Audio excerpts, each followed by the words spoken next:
can't buy. It resides between my eyes. Walked through the fire, came out better on the other side. See, life's like a beach if you find the sand. And right now, I'm feeling like 100 grand. You are listening to Inspired Insider with your host, Dr. Jeremy Weisz.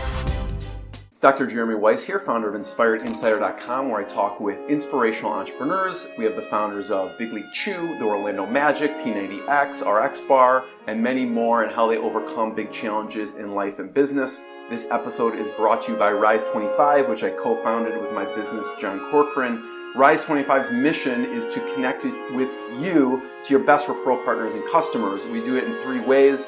We have Done For You Media. We help your company completely run and launch your own podcast, distributed across all 11 different channels, dedicated blog posts, social media, so you can show up and talk. We do everything else. We've been working with podcasters since 2009, and I personally credit Chris.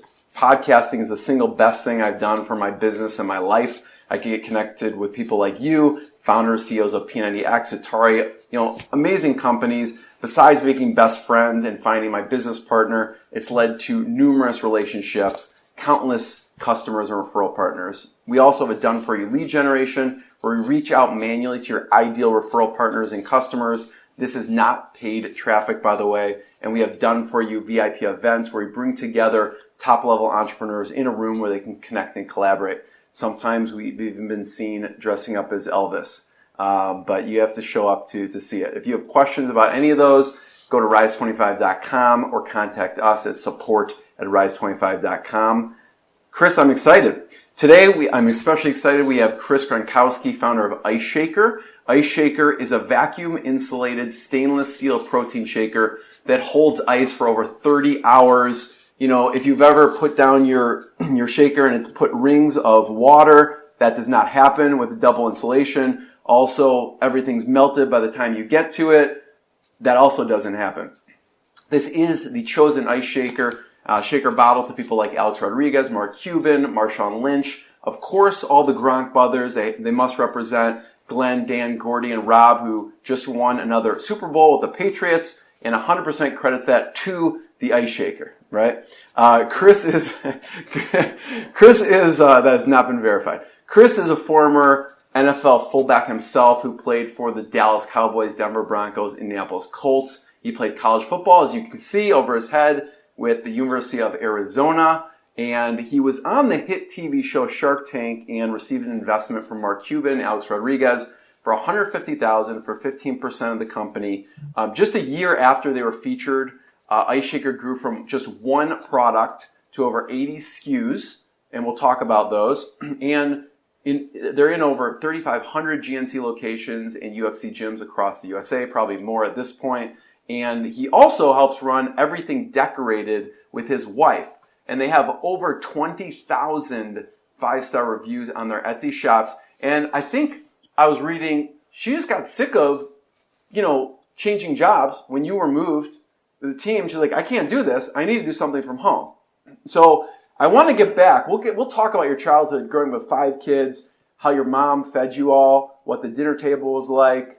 But talk about your wife for a second, at the time your girlfriend, that this everything decorated, how that started. Yeah, absolutely. Like you said, it was 4 teams. Ended up going to the Chargers for camp as well in my 4th NFL season. So really coming out of college, then playing for 4 separate NFL teams, 5 moves, 5 years.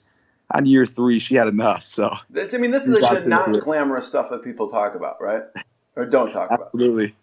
And third job, 3 years. She was done with it. She wanted to find a way to work from home. So started hand painting wine glasses. I came home one day from practice. Wine glasses? Yeah, just hand painting them, taking about 30 minutes to do each one. And, I looked at it and said, hey, that's cool that she has a hobby, but, it's really not going to bring any money in. Well, they ended up starting to sell. They started selling fast to the point where she couldn't keep up because they were taking so long. So immediately she said, hey, I have to find a way to make these faster. So it ended up turning into a vinyl cutter and doing that instead of hand painting it. And those sold even better. She was able to make them faster. And soon enough, she was selling them so fast that she couldn't keep up. So really saw this opportunity in the market for these personalized gifts. And when I got out of the NFL, I got hurt, I came back, started helping her. We really started to research it, look into it, and realize that we had this huge opportunity in front of us to grow this company. Yeah, most people I don't think realize that Everything Decorated precedes the IceShaker, and some of the ideas from that came from Everything Decorated because those were a popular item, right? Absolutely. A lot of the ideas came from it pretty much stemmed from that. It came from really a Christmas with Yeti. Yeti came in and everyone wanted the Yeti. Everyone's coming into our shop. We were selling hundreds of Yetis a day.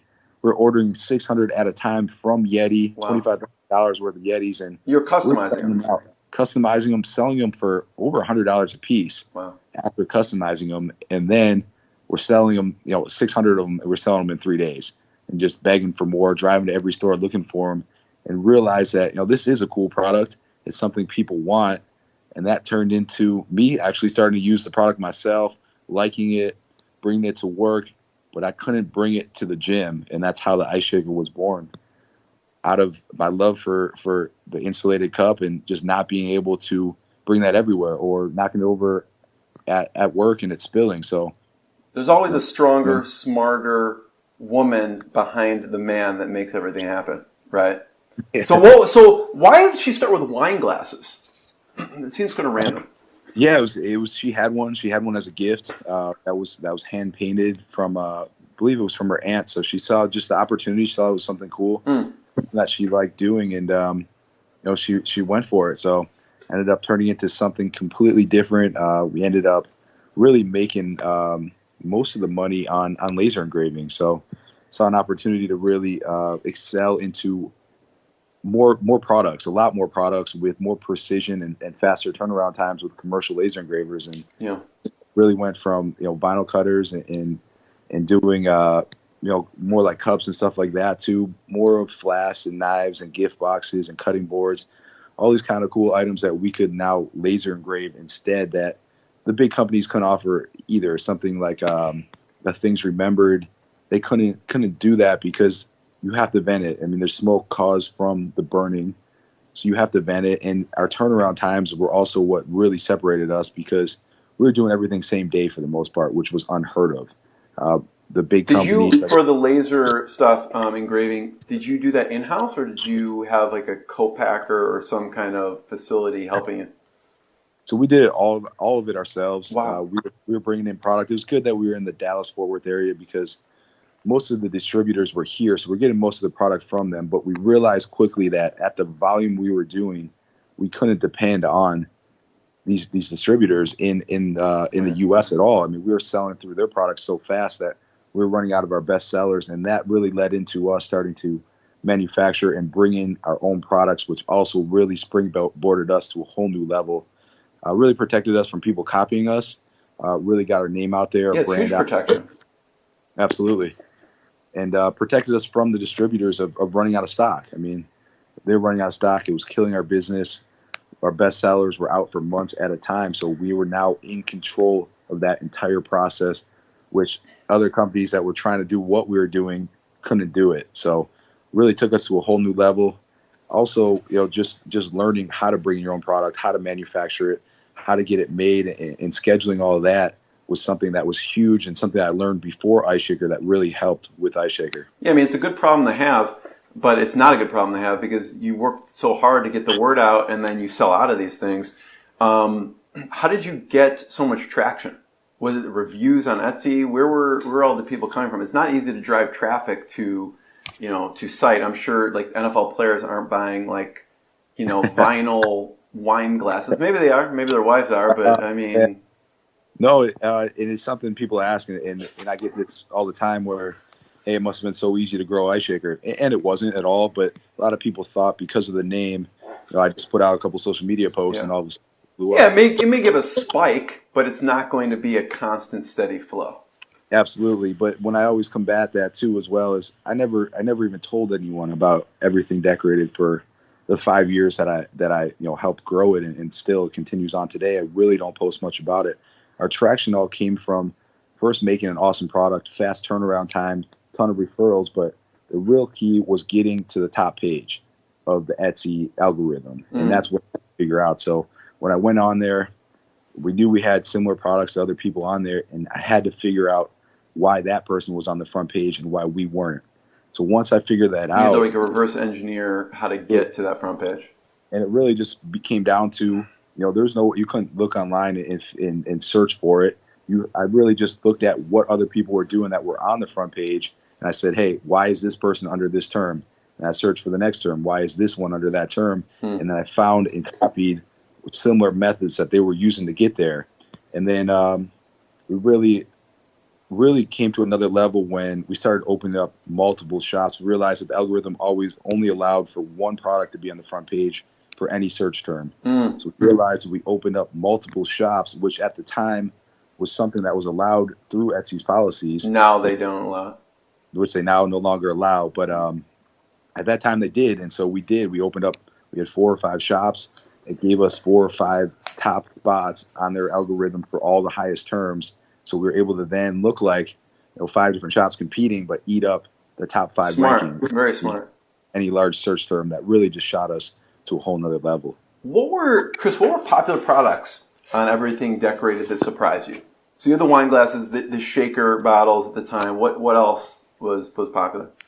So we came in and really it was research and what other people were selling, what other people were doing well with. So we brought in everything. We brought in anything that had a good margin that we could get our hands on that was good quality. So we started bringing in pocket knives, became one of our best sellers, brought in 15 different varieties. And you're customizing them. Customizing. So it adds a little layer of protection because probably not everyone is doing that. Absolutely, yeah. Anyone could bring in a pocket knife, but they have it personalized with whatever you want written on it, and then have it actually engraved and shipped the same day was something that people have never seen before. We still to this day get emails every day saying, hey, I customized it, but you guys forgot to customize it and already shipped it. We're like, no, we actually... They can't believe it happened so quickly. And we already shipped it as well. And what that does is just, it spreads the word so fast, because when you give such good service and people are shocked by it, they go and tell everyone. Oh, totally. I mean, like a wedding or something, a wedding party, they probably are scrambling last minute for these things sometimes, and they think it can't happen. That's probably one example. I don't know if you found like certain niches tend to be repeat buyers, like certain markets or no? Absolutely, yeah. So the wedding industry and that's what we targeted right off the bat, because they were buying multiple items. So they're buying, if a woman was buying for her bridesmaid, she's buying 8 of them. On average, it was probably about 5. So she's buying 5, and then there's the mother of the groom, maid of honor, all that. And then if they liked the gifts, they came back and bought for the groomsmen as well. So from that, then they would give it out to 10 to 20 people who then liked the product as well, and they would get married, and it would just be a cycle that would just happen over and over again, or we get them coming back for birthdays or holidays or events. Yeah. So IceShaker, you're in the gym making these rings, are everywhere, it spills. You decide you want to do this because you're crazy, because you want to do like 30 prototypes of something. So talk about the process of creating it, because I know you went through over 20 prototypes. People think, oh, you just ordered it and slapped an IceShaker logo on it, but that's not the case.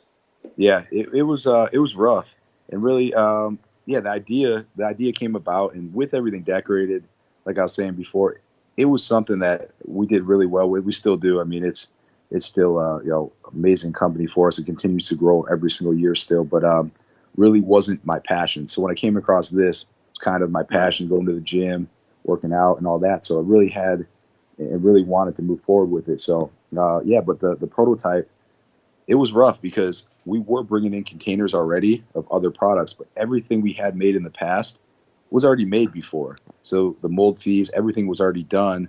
We were kind of just putting our own brand on products that they were already good at making. Well, now we came in with something that has never been made before. It's a little bit different than anything that's been done. So we had to pay for all the mold fees. We had to pay for all the testing. And then when we got the product, what's that? It's a risk, Oh, absolutely, yeah. And so went through multiple prototypes and different lids, had to test everything to make sure that it was perfect before we ordered. And then even at that, our first shipment was a disaster. Why? So we finally got it in. We decided on the seal we wanted, the pop top we wanted, the bottle, everything we thought was perfect. And we get the first shipment in, And at that time, we never had issues with shipments. We were using the guy we ended up going with. We brought in probably 10 containers before that of other products, never had issues with any of the products. And so we get these bottles, we start shaking them. And after the third bottle, I hold it upside down. It's completely closed, completely sealed, and it's just dripping out. Wow. And at that point, we had to shake hundreds of bottles. Had to make a decision where we couldn't sell any of them until we changed out the lids on every single bottle because for whatever reason, the pop top wasn't sealing correctly on the bottles. So you couldn't tell by looking at it. You couldn't tell by snapping it closed. There's no way you could tell without filling it up and actually shaking it. Good thing you actually tested a bunch of them. Or so, customers would be just crazy leaving horrible reviews. It would have just been the end of the product before really it even started. So it was something we had to do, and every single lid on the 10,000 bottles that came in, we had to change out before we sent them out. So what do you do at that point? At that point, we called them. They take them back and. No, they decided that they would just send us all new lids for free. That's nice. They sent them all to us, and it was nice, except the fact that I sat upstairs in my house with my father-in-law, and we changed lids out for a month at a time. 10,000. Yeah, so the new ones they sent worked. Yeah, so they worked, and did they say what happened? Like, why was the other one not sealing? It just a malfunction, and for whatever reason, and it wasn't all of them, but it was too hard to tell which ones were and which ones weren't. But it was just the mold was incorrect, or for whatever reason, it just wasn't sealing correctly. And this was the first time we ran into that problem. All the samples that were sent, we never had this issue, and then the product shows up, and all of a sudden there's this new issue with with a large majority of the product. What's another? That's crazy. It's a good thing you tested it. What's another horror story that most people don't realize when producing a physical product? Oh man, it's really, when you're dealing with mass production, it always has to be inspected. So it came again.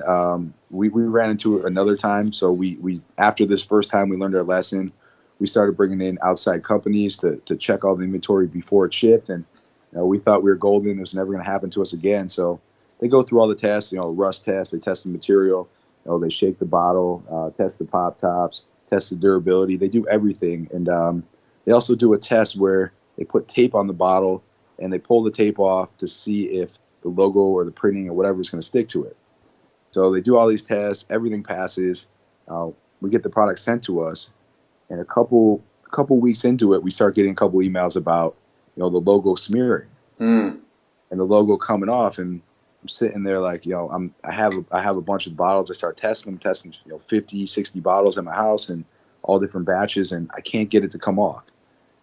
So, I kind of dismiss it. I think, maybe they're using some kind of harsh soap, whatever it is. Well, it ends up being this repeat problem where after a couple weeks, the paint was just becoming unstable, and it was just pretty much rubbing off. It could be with water, whatever it was. And there was, again, another thing where we couldn't test it unless we ran it through a long process. 3 weeks of dishwashing or something.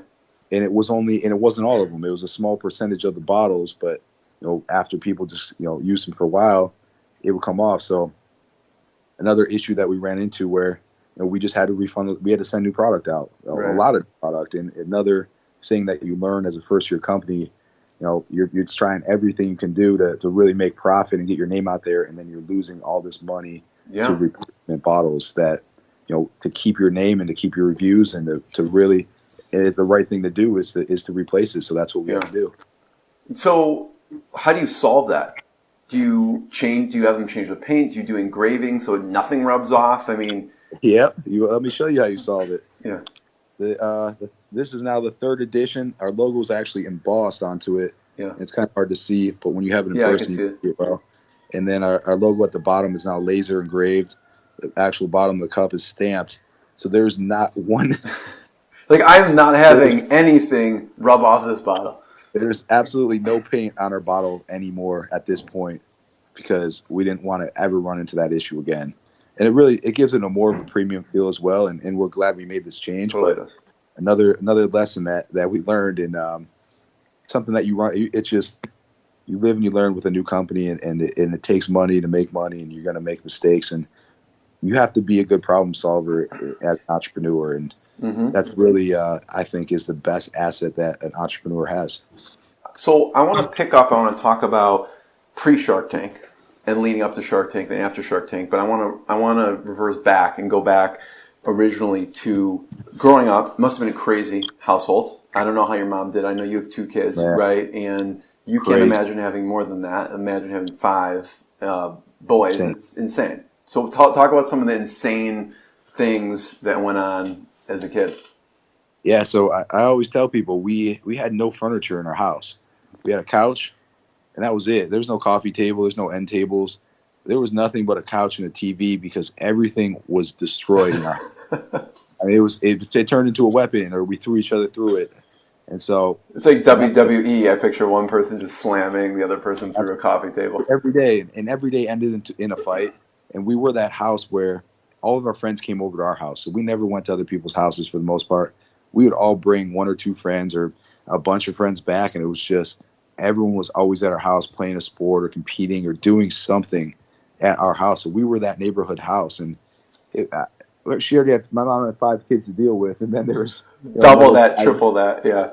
And they're all the time, so just absolute mayhem, and every day ended in a fight for sure. But it bred us. It bred us to be competitive, and our parents never gave us anything unless we earned it. So we had a paper route as boys. I was working when I was 12 years old, delivering papers. All 5 of us did, so we had to learn how to be, a team, work together, and have responsibility. And started working for my dad when I was 15, and it was the same thing. What did he do? So my dad, he was he started his own business. So he's going on about 30 years now, selling fitness equipment. So he really showed us how to train. He brought in the equipment. Our whole basement was full of gym equipment. So something that really also helped us excel in sports, but also teach you discipline and hard work. Your mom must be an amazing woman. How did she feed all of you? I mean, what did the dinner table look like? So she wouldn't even allow us to eat out. So she made every meal. She made every breakfast. She made our lunches. She packed our lunch every single day. Wow. And we had, I like this story because we had once a month, if we all behaved for the whole month, we'd get to go to Denny's and get the $1.99 special at the time. And so that happened maybe once a year. We all behaved for the entire month. But we'd go there, it'd be like this huge celebration because we never ate out. She made everything for us. So, but it wasn't, we never really sat down to eat because by the time she finished making it, someone already ate half of it. So we were just always just constantly eating. Survival of the fittest. Yeah, it's really, really what it came down to. But everyone was so busy and had so much going on that we can never all just sit down at a time. My mom had this ginormous calendar, like those huge ones that you could buy. And she'd fill in every day of all the stuff that we had going on. And every single day it would be filled with different events for practices, picking us up from school. But I mean, some of us were on multiple teams at the same time for one sport. And so some days would have 2 or 3 practices just for one kid in the same day. So really a full-time job. And it was pretty impressive that she was able to manage it all. So what is your favorite all-time meal? Like if it's your birthday, you get to choose what's for dinner. What do you have for me? So she made this chicken souffle, and she won't give up the recipe. I don't know if she has it or not yet, but that was kind of our go-to meal. And then for me, she made an apple pie, homemade crust. So that was on point. But she made like a Jell-O cake for our birthdays.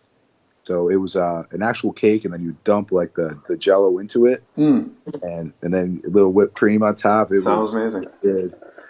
So fast forward a little bit, Arizona, right? You were there. I've heard when I did some research, some stories. You guys brothers lived in a house together there? Okay. At our own house. What was that like? Called the Club G. We called the Club G. It was good. It was cool. It was right on campus. And the best part about it was that our oldest brother, Gordy, who was in the Angels organization at the time, they were based in Tempe, so about an hour away. And he decided that he was going to help us become better athletes by staying with us and training in Tucson. You say it with a smile. Which ended up, him turning into really just reliving his college days and being actually having some kind of money. We're actually able to do, more than most people are able to do. He just funded everything, so turned into some pretty good parties. Yeah. There was something about slip and slide or something. Yeah. What was that? So back in the day, so we had. I'm picturing, Will Ferrell and that's pretty much what it looked movie, like. Yeah. When they're like, "Hey, do a beer bong," he's like, "I'm too busy. I got to go to what do you have? Target. I got to go to Home Depot." Right. Home Depot. No, it was very similar. So we had a hot tub. So we got a hot tub put into the house. We put together a bunch of our poker money. At the time, you were able to play poker online, and we were pretty into online poker at the time. But we made decent money on it, and we chipped it all together, and we bought this hot tub.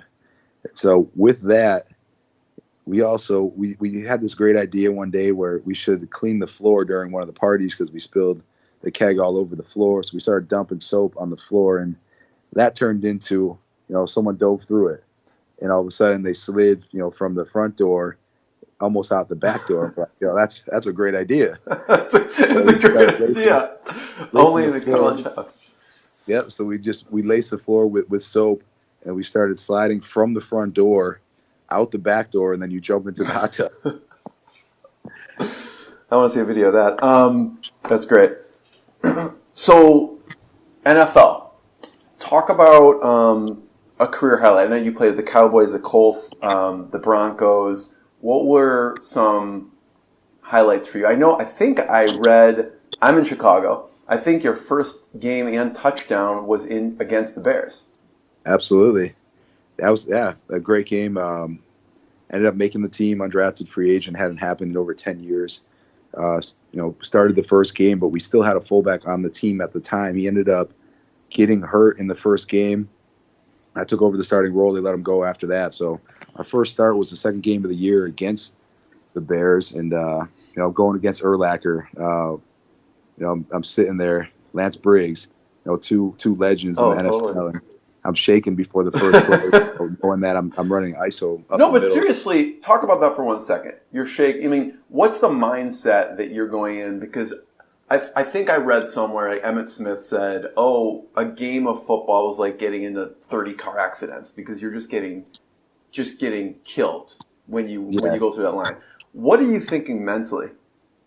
At that time, at that age, man, you don't think about the collisions or the hits or the damage you're taking. I mean, you think that you're on top of the world, you're unbreakable, you're unstoppable. So for me, it was just, I'm going to go in there and I'm going to hit these guys as hard as I can. And that was really what I was trying to do. And when it came down to it, I realized that the guys that last, the Urlachers and the guys that play for 15 years, they last for so long because they're not running in there and throwing their head in there and their shoulders in there. They're just doing their job. They're filling the hole, getting the play over with. They're not taking the big hit, and they're playing smart. And so going against someone like Urlacher, I was expecting the big hit. The big hit didn't come.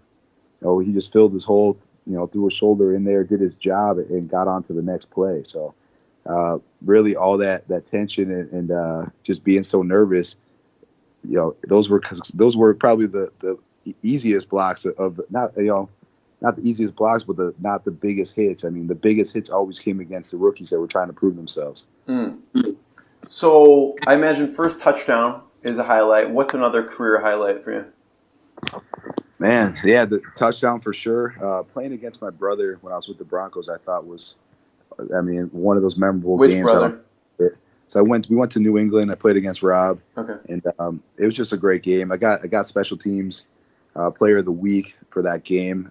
Down a couple balls on the 1 yard line, made a couple tackles, but it was just one of those games where we're just talking trash to each other the whole time. So every time I ran by the sideline, I could hear him just yelling stupid comments to me and just trying to get me going. So just brothers know how to push the buttons. He probably knows all of your buttons to push.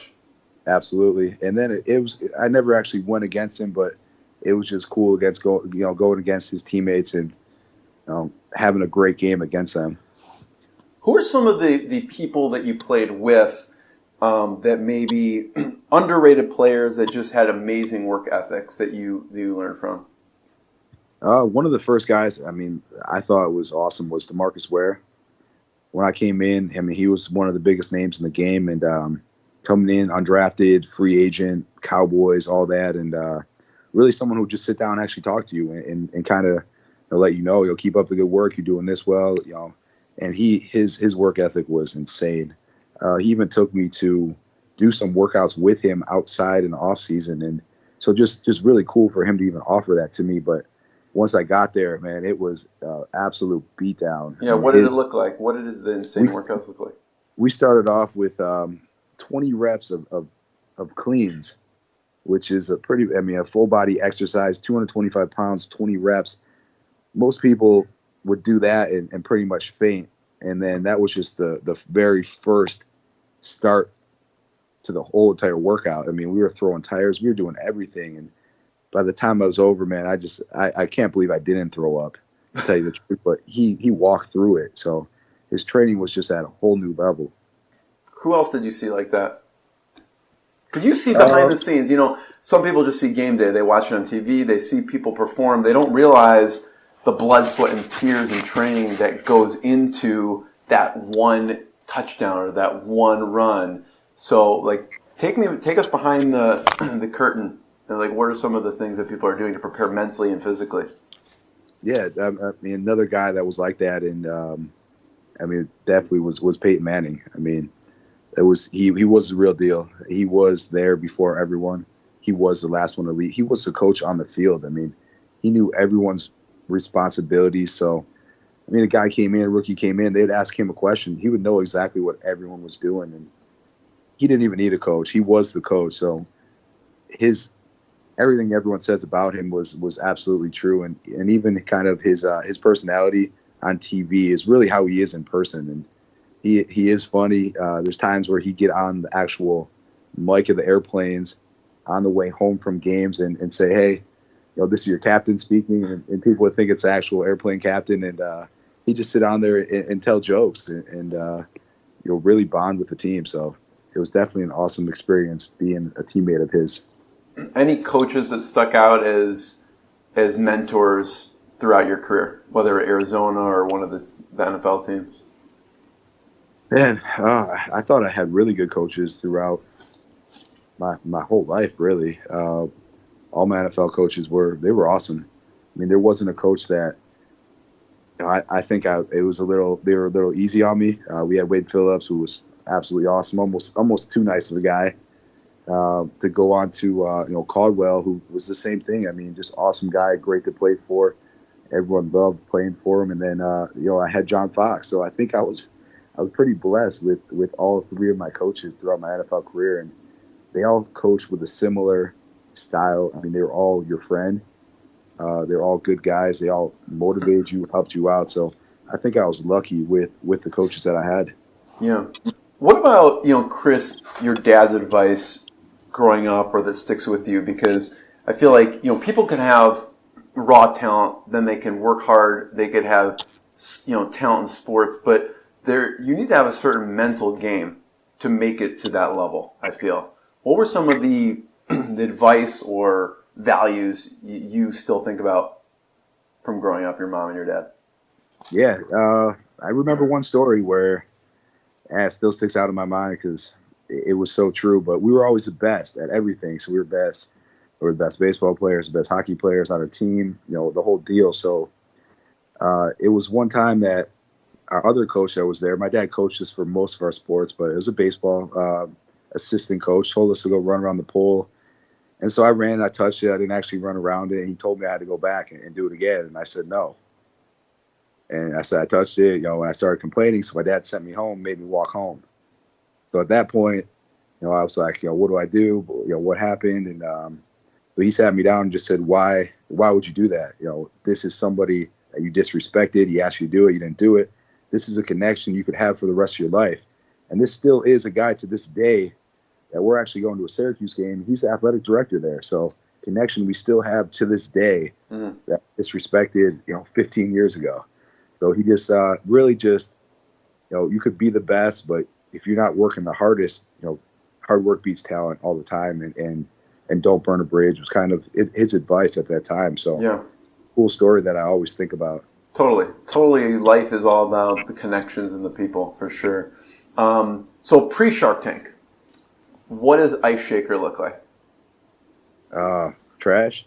You have one product at the time. Yeah.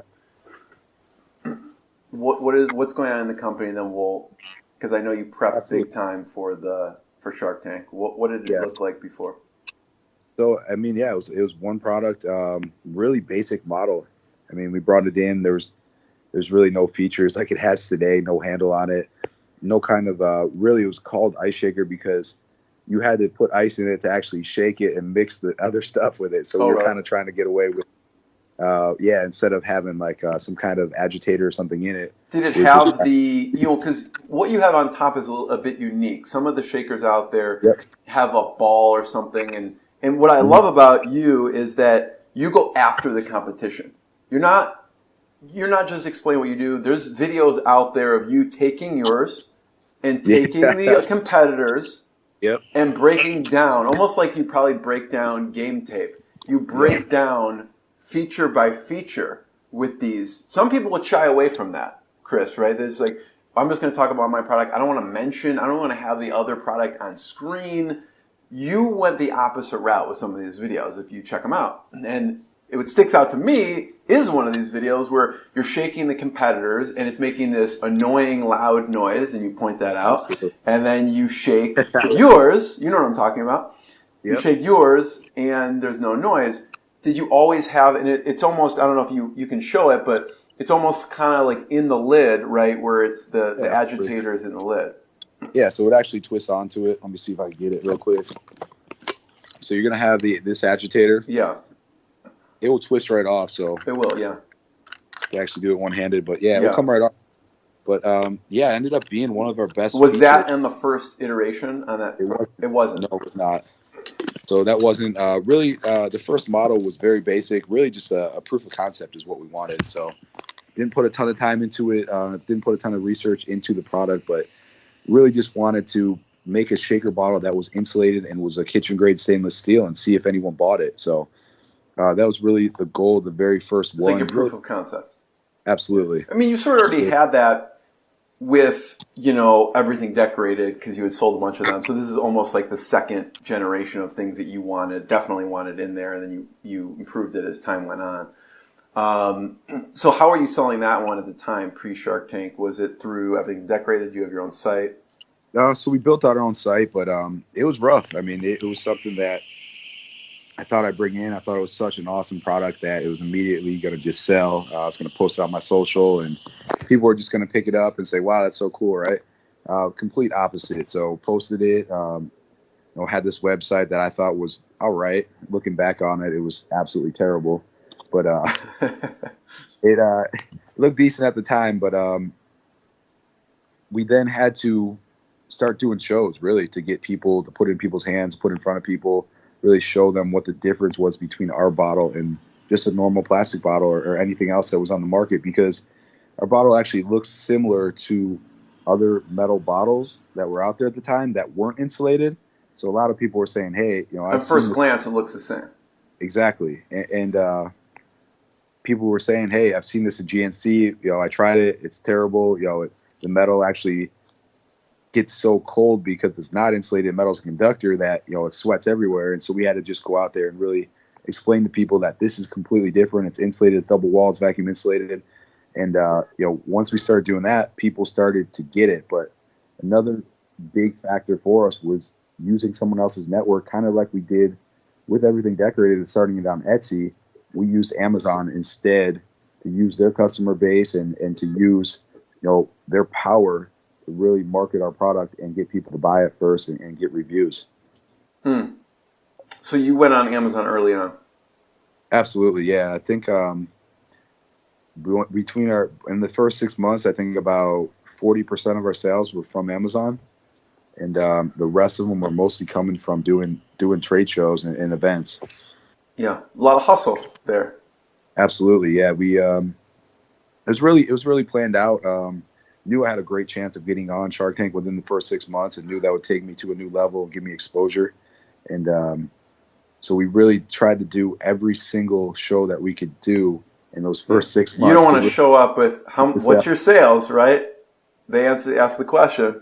First question that was coming, and really my goal was in the first 6 months was to have at least $50,000 in sales. So when I walked on the Shark Tank with 80,000, I was actually pretty excited about that number. Mm-hmm. So talk about them prep for Shark Tank. You're an athlete. You're not going to show up untrained. What do you do to prep for this? Absolutely. I had been a huge fan of the show, so I've seen it. I've seen most of the questions, but it was just going back, and I just bought every episode, and I sat there and wrote down every single question that they've ever asked over the previous 8 seasons, and I had an answer prepared for it. So if I was asked that question, I knew exactly how to answer it with confidence, and I had my wife and my family would ask me the question themselves as well, and I'd answer it for them. And so it was nonstop practice, so that by the time I got up on the stage, it was to the point where I was so versed and I was so comfortable with everything that I really wasn't that nervous. Yeah. So on the show, what do we not see? Oh man! Because I'm sure how long was your actual pitch and session? So we're probably in there for 45 minutes to an hour. Yeah. And what they show maybe a couple minutes, if that. They show the best 8 minutes, I think it was. Yeah. Of the entire thing. So yeah, what you don't see is a breakdown of my entire history, where I went to school, my degrees, everything I did in the NFL afterwards, all that. They just drilled me on that. Everything from even why I didn't go to school. I had an opportunity to go to the Ivy League out of high school, and why I didn't do that. So just all kinds of crazy. They dug deep.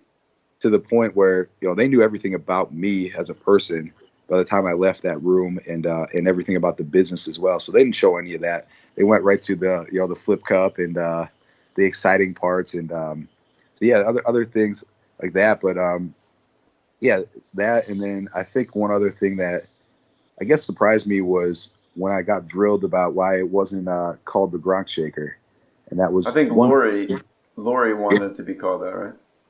Lori and even Mr. Wonderful, which kind of threw me off track because it was one question that I didn't see coming, because to me, they were these marketing experts and they knew everything. And I've seen over and over and over again where, a person or company would put, Gronk on something and it would do really well in the Northeast, but it significantly limited your market because someone that wasn't a New England fan or someone that was a Bills fan or a Jets fan would not buy that product. Even if they liked the product, they wouldn't buy it just because of the name on it. So, I mean, heck, you're a Bills fan too, sort of, right? I mean, so. Yeah, you're born and raised. Yeah. But, it just threw me off that they came to a point where they actually said that they wouldn't buy into the company unless I changed the name. Wow. So that's probably the most shocking aspect of being on Shark Tank. So, but you solved that by doing limited edition, doing different editions. Absolutely, yeah, absolutely. So we came right out with a Gronk edition, and made a limited edition bottle, and it took care of that problem. So anyone who did want the name on it, they were able to have the name without then pigeonholing us to just one market. So when you went in, you got the deal with Mark Cuban and Alex Rodriguez. Anything working with them or on the show, that those two people, did you go in thinking, okay, I want certain sharks, or did you go in just kind of open-minded, we'll just see what happens? A little bit of both, but I definitely wanted Mark, being a Dallas guy and being right here, and then everything I could find and I could research about him. Everyone said they loved working with him. He's a great partner. He really cares about his investment. So I definitely wanted Mark, and plus the NBA connection and the sports background, and the product being in the fitness/sports category. I thought he was a really good fit, and so really the wild card was Alex. Really no idea what he was doing. Really had no idea what A-Rod Corp was, and he never been on Shark Tank, so there's no track history of him working with other companies. So there was really nothing I could find about him to see if he'd be a good fit in business. So that was really walking in and saying, hey, we'll see what happens. And he put on a good presentation and threw out, facts that he had connection to 1,000 gyms and 1 million members and all that stuff. So he really sold me on the show. So I want to talk about post Shark Tank, but what's some of the advice, great advice that you've gotten from Mark Cuban, and then what's some of the great advice you've gotten from Alex Rodriguez, who's working with them? Yeah, what Mark does is, and it's pretty understandable that he's a billionaire, so he's invested $75,000 into the company. At any time, if I email him, he'll get back to me within 15 minutes. But overall, I talked to he has a great team built out of multiple guys that he has over 100 Shark Tank companies, so he has to have people in place to really help us and take care of us and make those connections. So he's been absolutely awesome with the support that he's given us through the teams and the connections. And it's not just his team; it's also the other 100 companies that I now have access to and can ask questions to. And really, if I'm stuck on something or if there's someone I'm trying to work with that I'm not too sure about, usually there's another company that's already been there, done that. So people use those connections to really get in the door. So that's been absolutely huge from that standpoint. Any tough advice that him or his team has given you that maybe was hard to hear but ended up being good advice for you? Man, really, there hasn't been too much yet. For them, it's really, control your inventory, make sure you're not ordering too much. As great a product you think it is, you can't. We've seen a lot of companies get out of control with inventory, and they know we're growing fast, and they know we're bringing in a lot of product. So I think that was good advice, especially if I call them and say, hey, I got a big order coming. They're like, well, you just had a big order coming last week.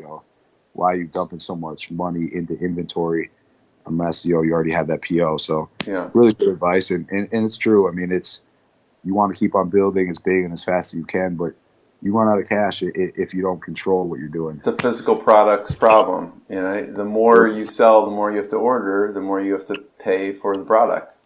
Yep. What about Alex Rodriguez and his team? So Alex, completely different situation. So he's never been on Shark Tank. I think we were his first investment, maybe his only still to this point. Not 100% sure on that, but he really never dealt with physical products. So he wasn't someone that he's got fitness facilities all over. Yep. Yeah. So his main thing was just the connections and and the facility. So getting us into UFCs, and also his ability to promote is absolutely invaluable. So if he's out there, he has the bottle in the hands of Big Papi during the World Series, and they're all filming in the back. Yeah, I saw a picture of that. Yeah. Yeah, it's just something that you can't put a price on, and that's absolutely huge for us. Now, post Shark Tank, I mentioned in the front of the interview, thousands of locations, UFC gyms. Take us to the present. Yeah, so we're in 3,500 GNCs. So we had that PO come through in November. They've ordered. We're on our third PO now, so we're still trying to fill that. We're just lead times have been an issue trying to get product here fast enough.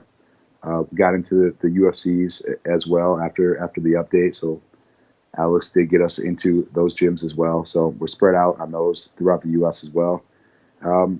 Just working on really trying to hit more retail, getting more eyeballs on the product. But we're in a comfortable position where we don't really have to push that hard. So as it comes, it comes. So you mentioned there's now over 80 SKUs. What are some of the most popular? Yeah, we just recently we came out with the full color bottles. So we launched in 11 colors. Just redesigned the lid, put a new handle on it, new agitator on it, new pop top. So any issues that we had, we fixed. And I think that's what a lot of people love about the company is that when they do suggest something, we're actually doing it. So, and we're doing it quick. I mean, it's quick turnaround where we're 2 years in. We've changed the bottle 3 times already. So it's on its 3rd edition, and every time it gets better, and every time we put something out, people say, thank you so much. This is why we love you. This is why I continue to keep on buying. But our best sellers are definitely, our flagship products, the 26-ounce shaker bottle. And why people love it is because at first they think of it as a gym cup, but when they actually start using it, they say, man, I can use this for literally everything. I came into it thinking I was going to bring it to the gym. I don't leave home without it. It's a water bottle. It's a fruit infuser. It's a protein shaker.